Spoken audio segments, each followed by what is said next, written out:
Big boss season 10 winner ಆಗಿರುವಂತಹ ಕಾರ್ತಿಕ್ ಮಹೇಶ್ ಅವರು ಈಗಾಗಲೇ ಸಾಕಷ್ಟು ಕಾರ್ಯಕ್ರಮಗಳಲ್ಲಿ ಭಾಗಿಯಾಗೋದ್ರ ಮುಖಾಂತರ ಇನ್ನಷ್ಟು ಸುದ್ದಿಯನ್ನು ಮಾಡ್ತಾ ಇದ್ದಾರೆ.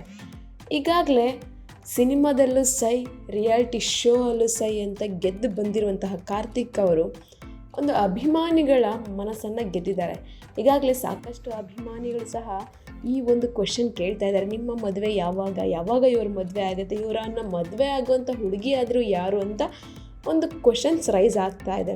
ಸೊ ಈಗಾಗಲೇ ನನ್ನಮ್ಮ ಸೂಪರ್ ಸ್ಟಾರ್ ಸೀಸನ್ 3ಕ್ಕೆ ಎಂಟ್ರಿ ಕೊಟ್ಟಿರುವಂತಹ ಕಾರ್ತಿಕ್ ಮತ್ತು ಅವರ ತಾಯಿಯವರು ಬಂದಾಗ ಆ್ಯಂಕರ್ ಆಗಿರುವಂತಹ ಸುಷ್ಮಾ ಅವರು ಒಂದು ಕ್ವೆಶನ್ ಕೇಳ್ತಾ ಇದ್ರು ಅವರ ತಾಯಿಯವರಿಗೆ, ನಿಮ್ಮ ಮಗನ ಹೆಂಡತಿ ಆಗುವಂತಹ ಹುಡುಗಿ ಬಿಗ್ ಬಾಸ್ ಸೀಸನ್ 10ರಲ್ಲಿ ಇದ್ದಾರೆ ಅಲ್ವಾ ಅಂತ ಕೇಳಿದಾಗ ಕಾರ್ತಿಕ್ ಅವರ ತಾಯಿಯವರು ಹೌದು ಅಂತ ಗ್ರೀನ್ ಸಿಗ್ನಲನ್ನು ಕೊಟ್ಟಿದ್ದಾರೆ.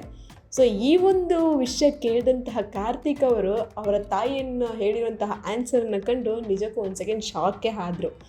ಸೊ ಈ ಒಂದು ಆನ್ಸರನ್ನು ಪಡೆದಿರುವಂತಹ ನಮ್ಮ ಅಭಿಮಾನಿಗಳು ಅಂದರೆ ಕಾರ್ತಿಕ್ ಅವರ ಅಭಿಮಾನಿಗಳು ಈಗ ಸಾಕಷ್ಟು ಕುತೂಹಲ ಹೆಚ್ಚಾಗಿದೆ ಅಂತಲೇ ಹೇಳ್ತಿದ್ದಾರೆ. ಯಾಕಂದರೆ ಬಿಗ್ ಬಾಸ್ ಸೀಸನ್ 10ರಲ್ಲಿ ಕೆಲವೊಂದು ದಿನಗಳ ಕಾಲ ಸಂಗೀತ ಶೃಂಗೇರಿ ಅವರ ಜೊತೆ ಒಳನಾಟ ಚೆನ್ನಾಗಿತ್ತು, ಸ್ನೇಹಿತರಾಗಿದ್ದರು. ತದನಂತರ ಅವ್ರ ಮಧ್ಯೆ ಸ್ವಲ್ಪ ಭಿನ್ನಾಭಿಪ್ರಾಯಗಳು ಬಂದು ಅವರ ಒಂದು ಸ್ನೇಹಕ್ಕೆ ಒಂದು ಬಿರುಕು ಉಂಟಾಯಿತು ಅಂತಲೇ ಹೇಳ್ಬೋದು. ತದನಂತರ ನಮ್ರತಾ ಗೌಡ ಅವರ ಜೊತೆ ಸಾಕಷ್ಟು ಆಪ್ತ ರೀತಿಯಲ್ಲಿ ವರ್ತನೆಯನ್ನು ಮಾಡ್ತಾಯಿದ್ರು, ಅಂದರೆ ಫ್ರೆಂಡ್ಶಿಪ್ಪಲ್ಲಿ ತುಂಬ ಚೆನ್ನಾಗಿದ್ದರು. ಸೊ ಈ ಒಂದು ಕಾರ್ತಿಕ್ ಮಹೇಶ್ ಅವರ ತಾಯಿ ಈ ಒಂದು ಆನ್ಸರನ್ನು ಹೇಳಿರೋದ್ರ ಮುಖಾಂತರ ಇನ್ನಷ್ಟು ಗೊಂದಲಕ್ಕೆ ಗುರಿಯಾಗಿದೆ ಅಂತಲೇ ಹೇಳ್ಬೋದು ಕಾರ್ತಿಕ್ ಅವರ ಮದುವೆ ವಿಷಯ. ನಿಮ್ಗೆ ಹೇಗೆ ಅನ್ನಿಸ್ತಾ ಇದೆ? ಕಾರ್ತಿಕ್ ಅವರ ಮದುವೆ ವಿಷಯವನ್ನು ಕೇಳಿ ಒಂದು ಕಮೆಂಟ್ ಬಾಕ್ಸಲ್ಲಿ ಕಮೆಂಟನ್ನು ಹಾಕಿ. ನಾನು ಹೇಳಿದಂಥ ಇನ್ಫಾರ್ಮೇಷನ್ ನಿಮಗೆ ಇಷ್ಟ ಆಗಿದರೆ ಒಂದು ಲೈಕ್ ಮಾಡಿ, ಶೇರ್ ಮಾಡಿ, ದಯವಿಟ್ಟು ಸಬ್ಸ್ಕ್ರೈಬನ್ನು ಮಾಡಿಕೊಳ್ಳಿ.